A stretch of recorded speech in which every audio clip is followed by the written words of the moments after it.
Beredar di media sosial diduga mobil Dinas Profesi dan Pengamanan Polres Tapanuli Selatan menabrak, lalu melarikan diri di Jalan Haja Ani Idrus atau Simpang 4 Jalan Pemuda, Kota Medan, Minggu, 6 Juli 2025, malam. Dalam video yang beredar, mobil bak terbuka, berwarna biru putih dikejar oleh mobil lain. Sudah nabrak, lari ya. Gila ya. Aduh, sebut wanita perekam video dari dalam mobil di belakangnya, dilihat Senin, 7 Juli 2025. Ini kayaknya yang bawa mobil anak-anak, sambungnya.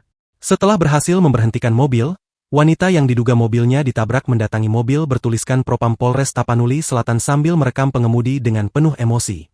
Dari sini terlihat di dalam mobil sepasang remaja, laki-laki menyetir dan perempuan di sampingnya sambil menutup wajahnya pakai jaket. Minta nomor bapak kalian. Minta nomor bapak kalian. Cepat kasih aku. Turun kau, ujar perekam video. Tak lama kemudian, seorang perempuan muda turun dari pintu sebelah kiri.